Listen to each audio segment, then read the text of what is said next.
ನಿರ್ದೇಶಕರ ಬ್ರಹ್ಮ ಪುಟ್ಟಣ್ಣ ಕಣಗಾಲ್ ಅವರು ಕನ್ನಡ ಚಿತ್ರೋದ್ಯಮದಲ್ಲಿ ಸಾಕಷ್ಟು ನಿರ್ದೇಶಕರು ಹುಟ್ಟಲಿಕ್ಕೆ, ಅವರ ಕನಸುಗಳು ಹುಟ್ಟಲಿಕ್ಕೆ, ಆಲೋಚನೆಗಳು ಹುಟ್ಟಲಿಕ್ಕೆ ಕಾರಣ ಆಗಿರುವಂತವ್ರು. ಅವ್ರಿಗೊಂದು ಆಸೆ ಇತ್ತು, ಆಸ್ಕರ್ ಅವಾರ್ಡ್ ನ ತೆಗೆದುಕೊಳ್ಳುವಂತಹ ಸಿನಿಮಾ ಮಾಡ್ಬೇಕು ಅನ್ನುವಂಥದ್ದು. ಅದು ಅವರ ಮಗಳ ಮುಖಾಂತರ ಗೊತ್ತಾಗಿರ್ತಕ್ಕಂಥ ವಿಚಾರ. ತುಂಬಾ ಅಪರೂಪ ಮೇಡಮ್ ಮಾತಾಡೋದು. ಇವತ್ತು ಅವರ ಹುಟ್ಟುಹಬ್ಬ ಕೂಡ, ಆ ಸಂದರ್ಭಕ್ಕೆ ಸಿಕ್ಕಿದ್ದಾರೆ. ರಾಜೇಶ್ವರಿ ಮೇಡಮ್ ನಮ್ ಜೊತೆ ಇದ್ದಾರೆ.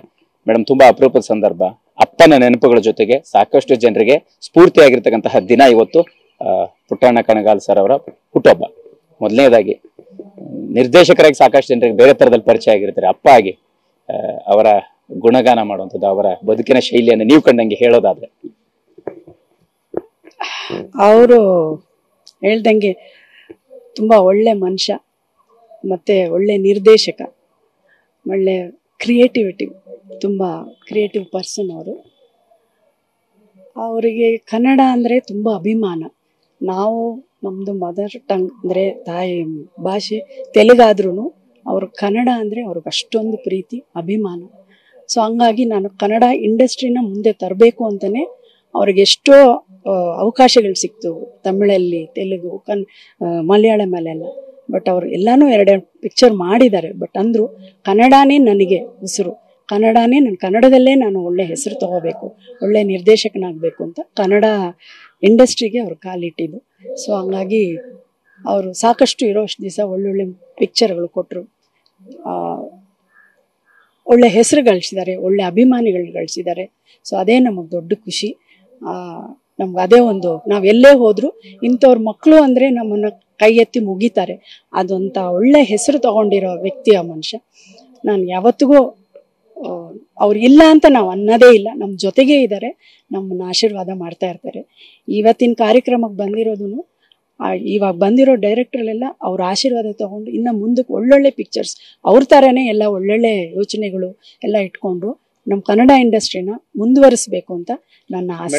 ಸಹಜವಾಗಿ ಅಂದ್ರೆ ಅಪ್ಪ ಮನೇಲಿ ಇದ್ದಂತಹ ರೀತಿ ಹೇಗಿರ್ತಿತ್ತು, ಅವರ ಬರವಣಿಗೆ ಶೈಲಿ ಆಗಿರ್ಬೋದು, ಸಿನಿಮಾಗಳ ಬಗ್ಗೆ ಅವ್ರು ಕನಸು ಕಾಣುವಂತಹ ರೀತಿಗಳಾಗಿರ್ಬೋದು, ಯಾಕಂದ್ರೆ ತುಂಬಾ ಹತ್ತಿರದ ಒಡನಾಟಗಳಲ್ಲಿ ನೋಡಿರ್ತೀವಿ. ಹಾಗಾಗಿ ಒಂದ್ ಜನರಿಗೆ ಮಾಹಿತಿಗೋಸ್ಕರ ಅಲ್ಲ, ಅದೇ ನಾನು ಹೇಳದ್ನಲ್ಲ, ನಾವೆಲ್ಲ ಹುಟ್ಟಿ ಬೆಳೆದಿದ್ದೆಲ್ಲ ಚೆನ್ನೈಯಲ್ಲಿ, ಅವರು ಜಾಸ್ತಿ ಎಲ್ಲ ಕರ್ನಾಟಕದಲ್ಲೇ ಇದ್ದಿದ್ದು, ಬೆಂಗಳೂರು. ನಮಗೆ ಸಿಕ್ತಿದ್ದು ಟೈಮು ತುಂಬ ಕಡಿಮೆ. ಸೊ ಆ ಟೈಮಲ್ಲೇ ಅವ್ರು ಯಾವಾಗಲೂ ಹೇಳೋರು, ಎಲ್ಲ ಬೋಧನೆಗಳು ಕೊಡೋರು, ಒಳ್ಳೆ ಪಿಕ್ಚರ್ಸ್ ಮಾಡಬೇಕು, ಒಳ್ಳೇದು ಮಾಡಬೇಕು, ಒಳ್ಳೆ ಮೆಸೇಜ್ ಕೊಡಬೇಕು.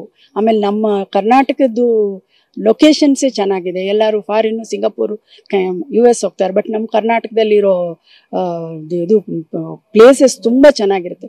ಅದನ್ನು ನಾವು ಜನಕ್ಕೆ ತೋರಿಸ್ಬೇಕು, ಅದು ಚೆನ್ನಾಗಿ ಒಳ್ಳೆ ಕಲಾವಿದರನ್ನ ನಾವು ಹುಟ್ಟಿಸ್ಬೇಕು ಅಂತ ಯಾವಾಗಲೂ ನಮ್ಗೆ ಹೇಳೋರು. ಆಮೇಲೆ ಮನೇಲಿ ಜಾಸ್ತಿ ಸಿನಿಮಾ ಬಗ್ಗೆ ಅವರು ಹೆಚ್ಚಿಗೆ ನಮ್ಮಲ್ಲಿ ಫ್ಯಾಮಿಲಿ ಬಂದ್ಬಿಟ್ರೆ ಫ್ಯಾಮಿಲಿನೇ, ನನ್ನ ಮಕ್ಕಳು, ನನ್ನ ಹೆಂಡತಿ ಎಲ್ಲ. ಆಮೇಲೆ ಅವ್ರಿಗೆ ತಾಯಿ ಅಂದರೆ ತುಂಬ ಇಷ್ಟ. ಊರಿಗೆ ಹೋಗೋರು, ಅವ್ರ ತಾಯಿ ಜೊತೆ ಸ್ವಲ್ಪ ಹೊತ್ತು ಇದ್ದು ಬರೋರು, ಸ್ವಲ್ಪ 1-2 ದಿವಸ ಆ ಥರ ಅವ್ರು ಟೈಮ್ ಇದ್ದಾಗ ಫ್ಯಾಮಿಲಿಗೆ ಸ್ಪೆಂಡ್ ಮಾಡ್ತಿದ್ರು ಸರ್. ಹಾಗಾಗಿ ಇಷ್ಟು ನಾವು ಅಂದರೆ ನಾವು ಅದೇ ಇಲ್ಲ ಅವ್ರ ಜೊತೆ ಇರೋಣ ಅಂತ ಬಂದ್ವಿ, ಬಟ್ ನಾವು ಕಳ್ಕೊಂಬಿಟ್ವಿ ಅಷ್ಟೇ. ನಮಗದು ಅದೃಷ್ಟ ಇರಲಿಲ್ಲ. ಅವರೊಟ್ಟಿಗೆ ಇನ್ನೊಂದು ಸ್ವಲ್ಪ ವರ್ಷಗಳಿದ್ದು ಅವ್ರ ಜೊತೆ ಇದ್ದು ಇನ್ನು ಅವ್ರ ಬಗ್ಗೆ ತುಂಬ ತಿಳ್ಕೊಬೋದಿತ್ತು ನಾವು. ನಿಮ್ಗೆ ಅವರ ಯಾವ ಸಿನಿಮಾಗಳು ತುಂಬಾ ಇಷ್ಟ, ಯಾವ ಅವರ ಕಥೆಗಳಾಗಿರ್ಬೋದು ತುಂಬಾ ಇಷ್ಟ, ಮನೇಲಿ ಆ ಸಿನಿಮಾಗಳ ಬಗ್ಗೆ ಮಾತನಾಡಿರುವಂಥದ್ದು, ಆ ಘಟನಾವಳಿಗಳು ಕೂಡ ಹೆಂಗ್ ನೆನಪಾಗುತ್ತೆ, ಅವ್ರ ಜೊತೆ ಕೂತು ಸಿನಿಮಾ ನೋಡಿರುವಂಥದ್ದು, ಅಥವಾ ಅವ್ರೇನಾದ್ರು ನಿಮ್ಗೆ ಸಜೆಸ್ಟ್ ಮಾಡಿರುವಂಥದ್ದು ಅಂತಹ ಸನ್ನಿವೇಶ? ಮೇಡಮ್, ನನಗೆ ಹೇಳ್ದಂಗೆ ಮಾನಸ್ ಸರ್ ಅವರ ತುಂಬ ಇಷ್ಟ. ಅದು ಬಿಟ್ಟರೆ ರಂಗನಾಯಕಿ ಇಷ್ಟ. ಎಲ್ಲ ಪಿಕ್ಚರು ಒಂದೊಂದು ಥರ ಕ್ರಿಯೇಟಿವ್ ಇದೆ ಸರ್, ಒಂದೊಂದು ಮೆಸೇಜ್ ಇದೆ. ಸೊ ಎಲ್ಲವೂ ಇಷ್ಟ, ಇಂಥದ್ದು ಇಷ್ಟ ಇಲ್ಲ, ಇಷ್ಟ ಅಂತಲ್ಲ, ಎಲ್ಲ ನನಗಿಷ್ಟನೇ.